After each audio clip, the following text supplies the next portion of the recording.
Hi అండి, ఈరోజు pasta ఎలా చేయాలో చూపిస్తాను. ఇందులో ఎటువంటి సాస్లు నేను వాడనండి.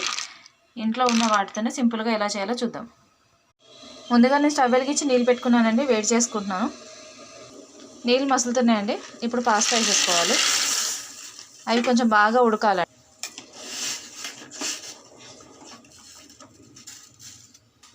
ఇందులోనే కొంచెం సాల్ట్, కొంచెం ఆయిల్, అవి అతుక్కోకుండా ఉండడం కోసం అండి. ఇవి బాగా మెత్తగా ఉడకనివ్వాలి. పాస్తా ఉడికిపోయిందండి. వేడి నీళ్ళు వంపేసి చల్లనీళ్ళు వేసి ఒకసారి కడిగి పెట్టుకోవాలి. ఇప్పుడు స్టవ్ వెలిగించి కడాయి పెట్టానండి. దాంట్లో ఆయిల్ వేసుకుంటాను.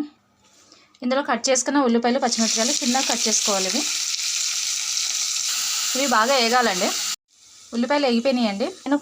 నేను కొన్ని వెజిటేబుల్స్ తీసుకున్నానండి. ఆలు, క్యారెట్, బీన్స్, పచ్చి బఠానీ, కరివేపాకు. ఇప్పుడు అవి కూడా వేసి ఫ్రై చేసుకోవాలి. ఒకసారి బాగా కలుపుకోవాలి. చూద్దామండి, వెజిటేబుల్స్ ఫ్రై అయిపోయినాయి. ఇప్పుడు కొంచెం అల్లం వెల్లుల్లిపాయ పేస్ట్ వేసుకుందామండి. అది పచ్చివాసన పోయేదాకా వేపుకోవాలి. అల్లం వెల్లుల్లిపాయ కూడా వేగిపోయిందండి. ఇప్పుడు కట్ చేసిన టమాటాలు వేసుకుంటున్నాను. 2 టమాటాలు తీసుకున్నాను. అవి కూడా బాగా మగ్గాలి. కొంచెం ఉప్పు వేసుకుంటున్నానండి. ఓన్లీ వెజిటేబుల్స్ సరిపడానే. పాస్తా ఉడికేటప్పుడు ఆల్రెడీ వేసుకున్నాను కదా. కొంచెం పసుపు, కొంచెం మసాలా పొడి వేస్తున్నానండి. వెజిటేబుల్స్ అన్నీ వేగిపోయినాయండి. ఇప్పుడు ఉడకబెట్టిన పాస్తా వేసుకుంటాను. ఇవి బాగా కలుపుకోవాలి.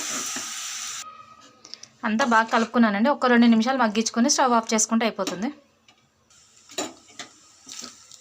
అయిపోయిందండి, మొత్తం మగ్గిపోయింది. ఇప్పుడు కొంచెం కరివేపాకు వేస్తున్నాం.